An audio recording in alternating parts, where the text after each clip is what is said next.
again. This is our third session of Coffee with the Superintendent, and this is, again, an awesome forum to always bring a special guest or a special feature and then talk to you as well, and then field some questions at the end, which we'll do that, at the end today. Today I have Anthony Pirro here. He's from the prosecutor's office, and I have him here as a special speaker to speak about the opioid epidemic along with the texting, and they really call it sexting now because obviously that's kind of what it's turning into. It becomes a big issue. You may have younger children here, obviously in the audience, which is okay. It's still good for you to know as they get older, specifically around 5th, 6th grade, middle school, these things start happening. Despite, again, I can tell you personally, I have a daughter and a son. My daughter's in 6th grade, my son's in 5th grade. They both have phones. My daughter has Instagram and Snapchat, and we're always on there and we're always monitoring it because it is very scary. Because once it's out there, you can never retrieve it, you can never get it back. So that's why I thought it was really important that the prosecutor's office comes here because I've seen them present many times at the county level, at the state level, and really kudos to them and the whole prosecutor's office for really taking a stance at a county level, state level, and even a national level now. It's such a big thing, again, because the doctors are prescribing these pills and people are obviously abusing them. So it's a really big topic. Personally, in my family, I do have somebody that has had a situation and a problem with this. And again, they come from a very good family, very well-to-do, I guess I want to say, and really they have a very good career as well. And unfortunately, this has done so many tremendous bad things to their family, where now financially they're struggling.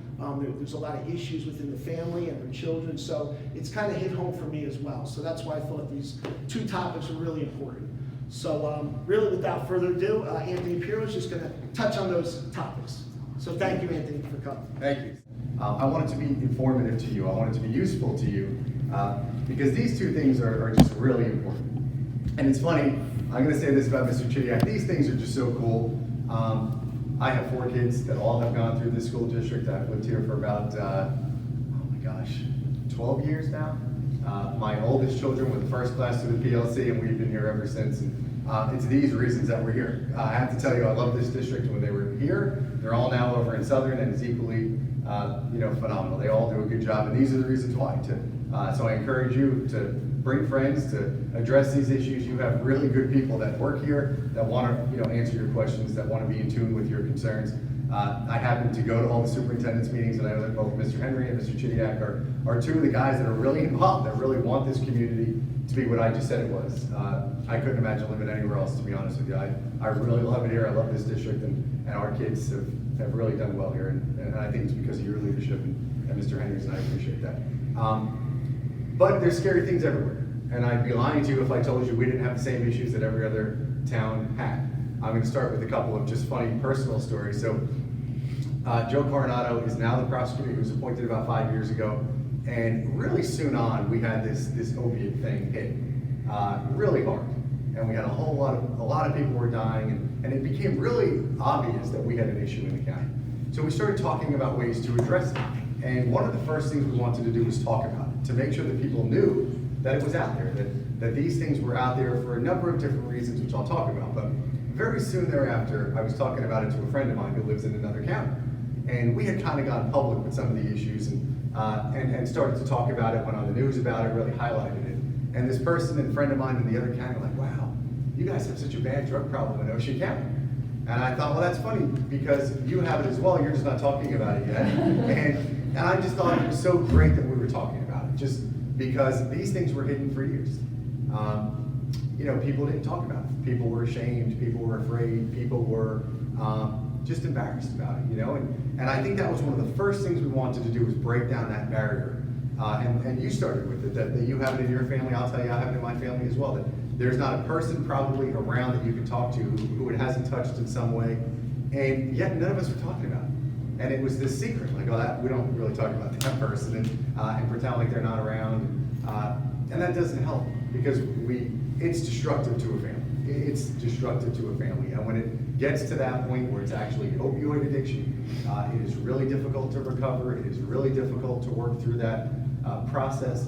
And one of our missions was to educate earlier, was to talk about it earlier, because I've said this forever, nobody wakes up and says, I want to be a heroin addict. Nobody starts using heroin. Nobody decides that. I've spoken to now hundreds and thousands of people who have gone through this process, and it all started because of an injury that led to prescription painkillers, or some other drug use that led to, hey, do you want to try this? Yeah, you know, why not? It's like anything else that I've used, and it's not. And it all starts somewhere. And we really want to get into the minds of all of our kids that it's out there, that it's dangerous, that you can die from it, all the things that we know, but that sometimes we just don't talk about because it just isn't, you know, fun, I guess. It's not, I don't know. I don't know why we hadn't talked about it, but we do now, and it's important that we continue to do. Somebody asked me how old do your children have to be? I will tell you, I've spoken to my kids about it from the time that they could understand what I was saying, and they get annoyed with me. They still to this day get annoyed with me every time they go out. Remember, if there's drugs there, I want you to call me, I'm gonna come and pick you up. I know, Dad, I know. But I'm gonna say it every single time, and I'm gonna constantly say it and remind them of it and annoy them. That's part of my job, and I enjoy that part of the job. And it's just important because, listen, we're all here, and we all know how this happens. We all know somebody smokes marijuana, and in that marijuana, we had a kid who came to court who tested positive for PCP, heroin, methamphetamine, and he swore in court, I smoked marijuana. Well, no, you didn't. You may have thought you smoked marijuana, but you also smoked PCP and methamphetamine and heroin. And then you wonder why you're craving these other things and why that's happening. So this stuff happens in a million different ways, and it's important for us to talk to our kids about it. The sexting, and then I'll kind of come back. So I was talking to my daughter on my way out of my house, and she's 16, she's gonna be 17. And I said, oh, I have to, I'm gonna talk about sexting. And she didn't know I was coming here, because I go all over the place to speak, and she was like, well, I hope you're talking to middle schoolers about it, because that's where it's happening. And I was like, that's funny that you say that, because I actually am. And I cannot tell you the cases that I get from kids that are 10 years old, 9 years old, that are taking pictures of themselves, sharing them with each other, posting them, exchanging them, things that you would not, and I'm going to tell you them, but things that you wouldn't even think of. We just wrapped up a case, and I'm going to be very vague about it because it just finished, and I don't want to embarrass anybody in our community at all. It didn't happen here, but it obviously happened in our county. There was a rumor that somebody had been sexually assaulted at a football game. And parents came forward and they really wanted to know about it, for the police to know about it, because the allegation was that this was happening at a football game, like an under the bleachers kind of sexual assault. And so the police do an investigation, and that's not what happened, but what they uncovered was this unbelievably, really well organized exchange of pictures between kids. And it was so well organized that it was actually a fabricated account that was created by somebody. And I think sometimes, I don't think anybody here especially, but I can tell you kids are smarter than anybody else. This is all they think about, by the way. We go on with our lives, we do our thing. These kids think about this stuff. This was very well organized. And You're fine. so these kids created this account. And the account was basically a place to obtain these pictures. But to get the pictures, you had to give a picture. And so what was happening was, this account was actually, but they didn't have real pictures. They just told you that they had real pictures. So these were pictures that they were downloading from any website. These weren't, anything more than that. So, but they would tell these kids, if you do this and send it to us, we will send you something back. And they literally had kids in groups engaging in sex acts together, taking video of it, photographs of it, sharing it with them so that they could get a picture back in exchange. And it actually was, when you broke it down, somebody created the account, somebody managed the account, somebody then made sure that they had these bogus pictures, because the way that they were enticing kids is that they would pick, you name the popular girl in the school. And it was, we have pictures of her. You do this, we'll send these pictures of her. Now, they're not, they're just body shots. They're usually, you don't actually know if it's that person or not. You think it is because that's what it's being advertised as. So they would actually, you do this to each other, record it, send it to us. And then they would send some generic pornographic file that you could find anywhere on the internet at any time. And they were actually doing this. And what was happening was they weren't being as discreet about it. They were actually setting up, cameras, as we have, videotaping the entire thing that they were doing together. And it got so, it was crazy. Because it actually, what was funny about it was, these were kids who were just, yeah, no problem. You want us to perform oral sex on each other? Sure. You want me to do this to him and to her? Sure. And they were doing this, videotaping it and sharing it, and getting back these ridiculous pictures in exchange. Now, so we're gonna talk about sexting here too, because it's unbelievable. It's unbelievable how our kids don't think anything of sending naked pictures of themselves anywhere, at any time, because you promised you wouldn't share, because you said you weren't gonna do anything with it. And they have no idea of what happens. I want to talk about the technical part of it a little bit because of how scary it is. So that's what I'm going to talk about in no particular order. So I'll start with the opiates. So I think what's important to know about opiates and what's important to know about the addiction issues that we're having in our community is that it is everywhere. I feel like we live in a phenomenal community, as I said. And I will tell you that my son came home from school when he was 10 years old and said, "Dad, a kid approached me and told me that he could get me cocaine. What's cocaine if I wanted it?" And I thought, that's why I live in Manawan. What are you talking about? And it is available. I apparently live in a building that has any drug that I want at any particular time. We have an evidence locker, we have guns. I'll be honest with you, if you came to my office for a tour, I have no idea where it is. I don't know how to get into it. I don't have a key to it. You ask any kid in any of our schools, where do I get marijuana, where do I get drugs, they're gonna tell you. It is common knowledge. And I can tell you, I talk about this with my kids too. I can say a name. Hey, do you know this kid? Yeah, he's a drug dealer. Really? How do you know that? I just do. Okay. They know, and it is available to them. It is not very difficult for somebody who wants to get drugs to get them. It's not difficult for them to do it.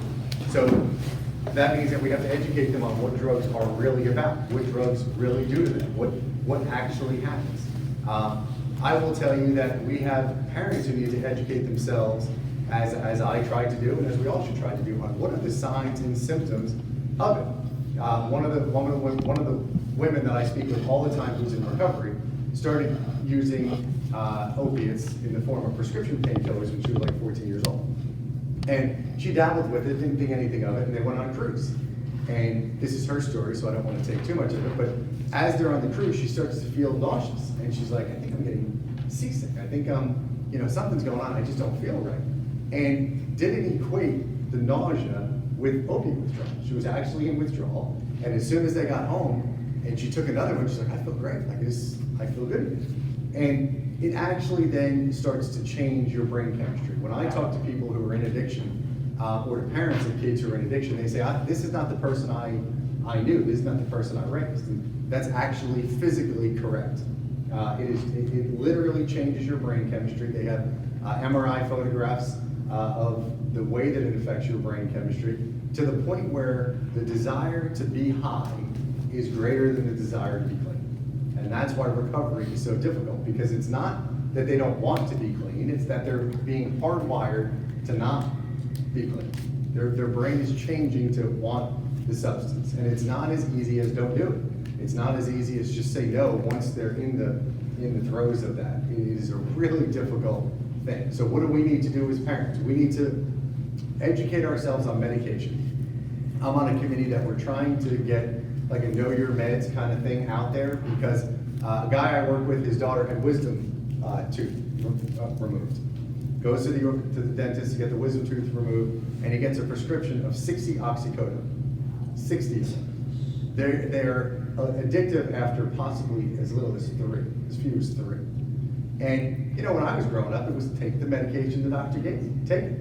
So we can't do that anymore. We need to, as parents and as people responsible for ourselves and our kids, what are we taking? Why are we taking it? Is there a non-narcotic? Is there an alternative to that? Because there are non-narcotic emergency rooms now. They're coming up all across the state, because you go to the emergency room and why do I need oxycodone? Oxycodone is really strong and it is really powerful. How about Tylenol? Will Tylenol work? How about something else? How about something in between? Is there something else I can take And I would encourage all of you to know what it is that's being prescribed to your kid, what the side effects are, whether they are narcotics or not, whether there's an alternative to that, and really, you know, what is their pain threshold? You know, what is it that, can I get by on some of these other things? Because there are obviously surgeries and things that you're gonna have, which may require something a little bit stronger than Tylenol, but is that actually that surgery? Having a tooth removed is not it. We, of course, the law has changed, of course, they can no longer prescribe more than 5 of them. But you also want to be cognizant of that. So one of the things that we encourage you all to do is to know what medications you have in your home. And to know, like I have parents who are, you know, older obviously, what medications do they have in their home? Believe it or not, one of our burglaries happen all the time in our senior communities. It's not because they have really cool stuff in their houses, it's because they have drugs in their houses. And kids know, where am I going to go to get drugs? My grandmother takes all these drugs. I don't know what she's taking. I'm going there. Pay attention to the signs and symptoms of withdrawal. Pay attention to, and these are things that we can't do just tonight. And I'm always willing to come back. Like I said, I live in town. For me, this is one of the greatest things to do, is to get out and talk to people about some of the things we're seeing to protect our community. But every drug has its own side effects. Every drug has its own type of things that happen. One of the things that parents, never pay attention to is kids wearing long sleeves in July, and they're hanging around with these long sleeves on because they don't want their parents to know that they've been shooting up. Things like that. All these other symptoms that are out there for opiates that we oftentimes can be confused with other types of symptoms. So get familiar with that, be aware of what they are, pay attention to the subtle things, the little things, the change in friends, the grades going down, the sports that they're no longer interested in, all the things that we know. Because now, I think at times it's a phase. I've heard that a lot from parents. It's just a phase that they're going through. Addiction is not just a phase. It can be deadly. We lose people, hundreds of people, as you all know. It was a year we were losing hundreds of people, and it's just too many. It's just too many people that we're losing because of this stuff and these substances. So become educated on these drugs because they are out there. I'm not here to talk about the legalization of marijuana or any of that kind of stuff, but pay attention to that stuff because the messages that our kids are getting is that drugs might be okay. And we want to make sure that we as parents are given the right messages and making sure, because kids will never admit to this, of course, but marijuana is illegal for kids all over the country, even in those states where it is legal for adults, it's illegal for kids because there are known dangerous side effects for kids who smoke marijuana. The best thing I ever heard was he's a marijuana expert. He's like, look, it's proven to lower your IQ over prolonged use. So listen, if you're Einstein and you have 20 points to spare, then have at it. But if you're kind of here and you don't want to be down here. And I thought it was so funny because it's most of us don't have the extra 20 points. I'll tell you, I don't have the extra 20 points to give up. And those things matter. And we want to be honest with our kids and upfront with our kids and make sure that they're aware of all the things that happen when they get involved in that culture, in that drug culture, because it is a very, very quick slope.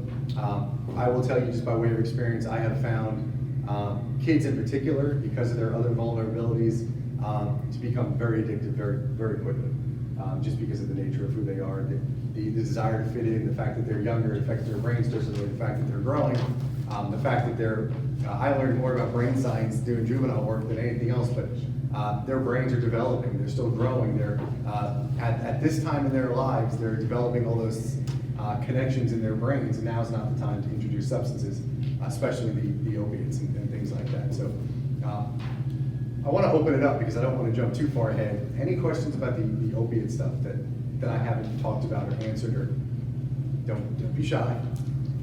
Any questions at all about it? I have one thing. It's not a question, but it's actually a comment on what you said. I'm a former EMS, Yeah. so I can actually offer more Yeah. into it. Yeah. With the kids not only just wearing the long sleeves, you gotta watch because we've noticed too that they go in between their fingers, Yep.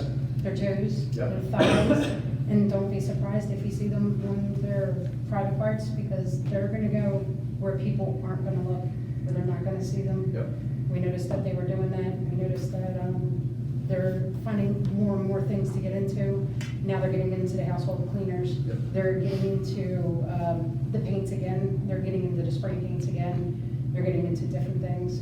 Yeah. And when they come into the emergency room, we have to take different steps with them. Yep. When they come in, we have to do different steps with them, when we have them out in the bus and everything. So it's a whole big, different Yes. world, but being out in EMS, I mean, it's different when you're hearing it coming from other people, and I've known people that have been addicts and have gotten off of it. Yes. It's a really hard thing to carry, and once you get on it, they say that's the worst thing that you can ever go through. Yes. So, I mean, Well, I just- have to tell you, it's so funny that you say all that, because I'm glad that you're here to say it, because we find people with track marks everywhere. The feet are unbelievable to me, the in between the toes, because people are creative, people find a way.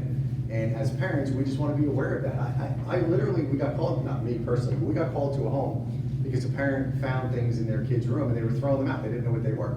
And then when they finally, their child went into recovery, they realized that these were wax folds that their kids were using in the room and just discarding them because they didn't know what it looked like. So you should know if you haven't seen marijuana, you should know what that looks like. If you haven't seen heroin, you should know what that looks like. You should know what these things look like, because these kids will discard them in their room, and you go in there, you take out the garbage or whatever you do, or they take out their own garbage, and there it is, it's gone. You need to be aware of all of that stuff, and I'm glad you said that, because it's not just that. There's so much to it that you should be aware about when you're talking about these types of substances, and it's not just that. One of the things about the prescription medications are that they're prescriptions, right? They're legal, technically. So you should know what you have in your medicine cabinet. You should know if you were prescribed 35 oxys for something and you have 35 oxys, then next week you still have 35. Because I can't tell you how many people, I had a full bottle and they're gone. We started doing the dispose your unused medication, because we literally found medication that was 10 years old in people's apartments. You can't leave this stuff around. It's kids are going to use it, and kids are funny in that way, because I just learned what this was probably about 10 years ago. They have farm parties, which I'm sure you've heard. So farm parties are, and the reason I found out about it was because a kid overdosed and died. So I might have heart medication from my father. You might have this medication. So we're just going to take a medication. We're going to come to somebody's house. We're going to dump it in a bowl.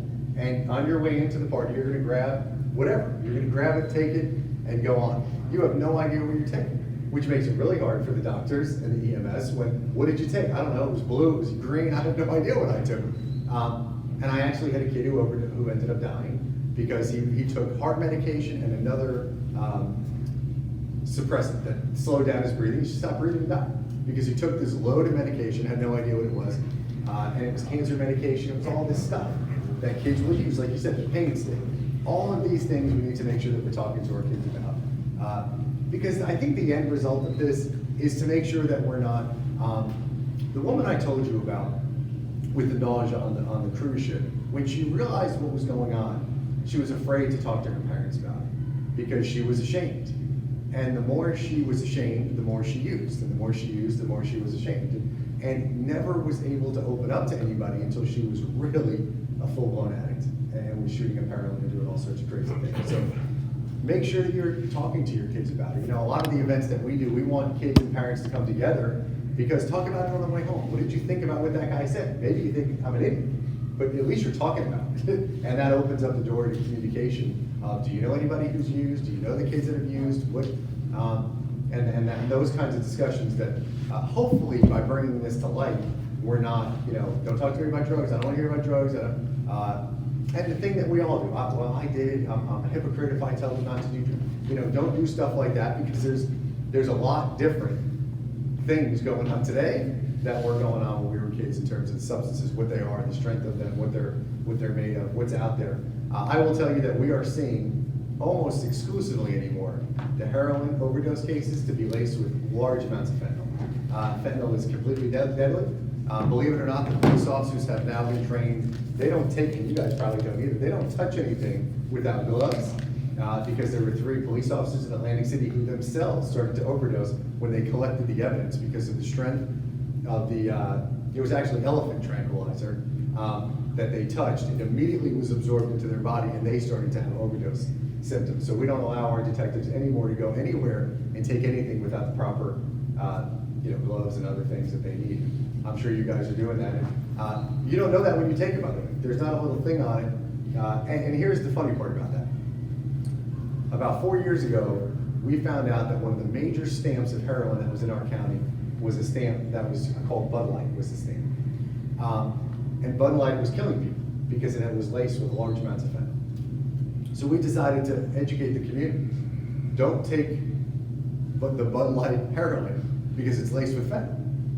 And believe it or not, what do you think happened? There's a surge in the Bud Light and fentanyl cases. Why? Because I want the strongest stuff that's out there. That stuff is that strong, I want it. And that's what actually started to happen. So it was like, all right, we're not going to talk about that anymore because it's almost advertising for your drug distributor. My point in saying that is that this stuff is strong, it's powerful, and it's something that we need to get ahead of with our younger kids especially.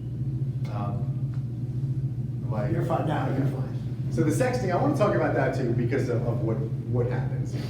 I'll stick around for questions on the opiates if there are any more. But the sexting, you got to be. So these phones that we carry around and don't think anything of are more powerful than the things that they used to land people on the moon in the 60s. These things do everything, they do anything. And I will tell you just again by personal experience, the kids just don't necessarily put all that together. So my own son takes a photograph of his haircut, okay? Because he thought he got a bad haircut that day. And he's talking to somebody, and he doesn't know who it is. He takes this photograph, and he's like, somebody texts him, let me give you the whole story. Somebody texts him that he doesn't know. How's it going? And he texts back, I gotta tell you, having a terrible day. I got this ridiculous haircut, and the person that he doesn't know says, well, all right, well, let me see, let me see. I'll tell you if it's bad or not. So he literally takes a picture of his hair, sends the text out. Now, I end up losing my mind because, that sounds relatively innocuous, right? Until you know that the second that you take a photograph on your phone, I know exactly where you are. I could find that out without any real effort at all. And I know, by the way, because, in the course of the conversation, hey, where do you live? And he didn't do that, but it was, well, I live in South Jersey. Yeah, okay. Do you go to school? Yeah. Where do you go to school? Well, I'm in high school. Okay. So now I know your location. Because I know your location, I know what high school you go to. Do you play any sports? Do you do anything? Yeah, okay, so now I know what sport you're in. Now I know what you play, so I can hang out after school and find out when you practice. And this is what these predators think of, by the way. They're sitting at home finding a way to get at people who are susceptible to this. And it's one photo, and I can find you in minutes. It's that easy. And it was that easy because this is a kid that I've talked to since the time I gave the phone. Don't take photographs of yourself. Don't do silly things with it. And yet, there he is having a bad day because of this stupid haircut, and he sends out a picture of it. And, and I even laugh about it. Like, I talk to you about this all the time. We talk about this all the time. And luckily it was just his hair. And what it ended up being was his friend got a new phone and was pranking him. And, ended up, it was a funny story when you find out that his friend was giving him a hard time about his haircut. He was just trying to be. But I tell you that because this will happen. These things take better pictures than ever before. Right? The Google Pixel, I could take 1 million pictures, I could store them forever, and they're better than any camera you've ever had. But I will tell you, the kids just don't think anything of it. They're open with the thought of sharing these photographs. Cosmopolitan wrote an article that sexting is actually encouraged, and Cosmopolitan's target audience is 16 to 35 years old. Because when you're away from the person that you care about, a good way to stay in touch is by sending photographs of yourself. And it's this whole article that I have in my office that I generally show during presentations where this is Cosmopolitan saying that you should do this, that this is actually a good idea. So I'm a 15-year-old girl and I'm reading this and I think this is a great idea. You know what? I'm not going to see my boyfriend for a week because whatever. This is a way to stay in touch. This is a way to stay connected. And if Cosmopolitan says I should do it, then what could go wrong? I don't know if you all saw that commercial between the two adults where they tap their phones and she makes sure to tell him, don't look at that until you're off the plane, until you're in your room. Well, I saw it. I know my kids saw it. What does that tell you? That tells you to share photographs with each other. So we have to be careful of the messages we send because here's the bottom line with it. There's not a kid in the world who's not going to share that photo at some point in time for any reason. It happens all the time. We have cases that are 5 years old because now they've broken up. Maybe they were together for 4 years. Now they've broken up. and I'm gonna share it with, my 500 closest friends in high school, or maybe I only share it with one, but that one person that I shared it with has no affiliation to this girl, and that just looks cool, and I'm gonna share it with everybody else. These photos inevitably get out, and they are literally forever. We have cases to this day where people are trying to retrieve their photos of themselves, and you can't, because these servers are not all located in the United States. These servers are not all amenable to us getting them. A lot of the servers are located out of the country, like I said, so you call them and say, could you take down this? No, they're not, try to work with, some of these foreign countries and ask them to take these photos down. They don't all do it. They're not really all that, they don't really care. The truth of the matter is, every time one we take down, there's 100 more behind it that come through. It's incredible how fast it happens and how actually damaging it is. Because that's the thing about it. It might feel great to send the picture, and maybe you think it's cool when it's received, but the humiliation and everything that comes with it afterwards when those pictures are shared is, that's the thing that I think gets to me, is when you're dealing with these kids who have done this, and now these photos are out there, and there's nothing you can do about it. There's nothing that you can take back. There's no way to get it down. There's no way to not see it. There's no way to stop it from happening. And the efforts that they will go to actually share these, like I said, when I started with this account, because they want these other girls' pictures. So we had a case where every high school actually almost in the country was accounted for, where it was titled a very vulgar word of whatever high school.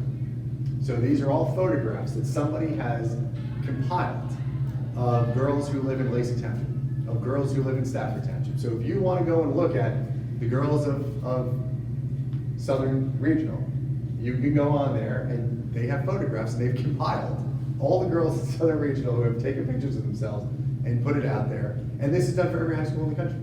And we just and arrested 37 people who were involved in one of these things just in our county. So it is happening all the time.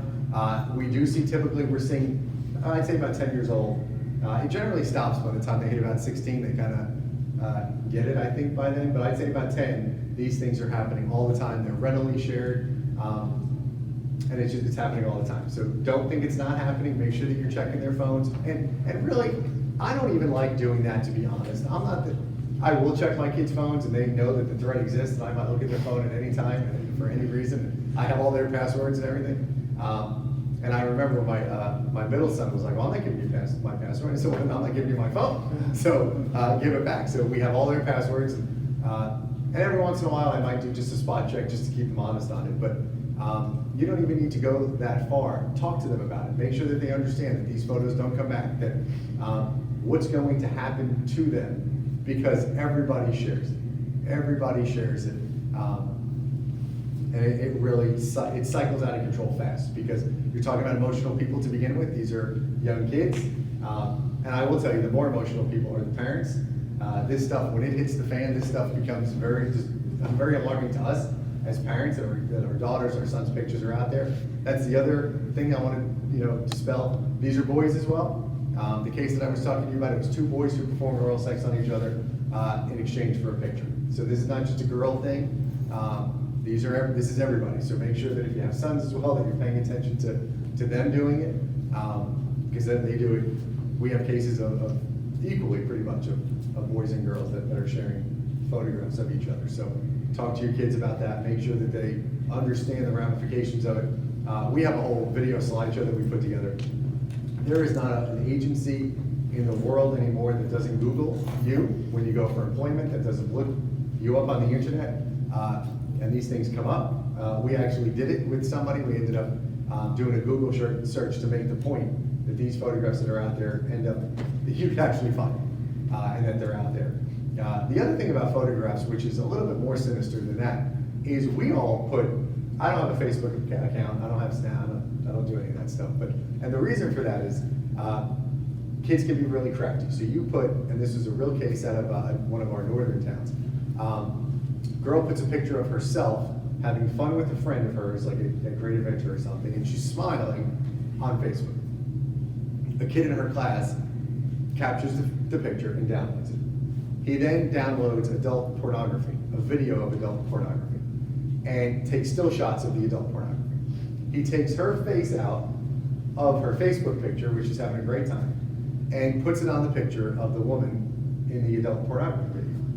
He then prints it and displays it all over the town. He actually prints out flyers and puts the flyers all over the place, emails it to everybody that he knows. And I will tell you, to this day, if I showed you the picture, you would have no idea that it was fabricated. That's how well this kid put this photograph together. And like I said, actually, believe it or not, just a couple weeks ago, me and the other person who were handling the case started talking about it because of how real it looked, and how, you know, we had to go around literally, and we're taking down on telephone poles, and stapled them on telephone poles. We had the police walking all over the place, finding these photographs and pulling them down. And of course, it was shared through email as well. But so we're just careful of any photograph and putting out any photographs of your kids. I just happen to think that any photographs can be altered and manipulated, but you want to just talk to them for sure about the permanency of them, because real or not, that photograph is out there on the internet. It looks like her because it's her face. You know, real or not, it's you for somebody who's looking at it. So, any questions about that stuff? Because I tried to gloss over some of it, but I'm like over here feeling a little nauseous. Standing up, pick that phone up on the way through town. yeah. Well, you know, that's the double edge, right? Because they need them. You know, I have a 12-year-old son who has a phone because he needs it. Actually, you know, I say he needs it. We all got through life without having it, but you know, he plays sports, and when practice is over, he gets picked up and he wants to, you know, communicate. I want to know, you know, where he is and stuff like that. And I think there's that safety of it.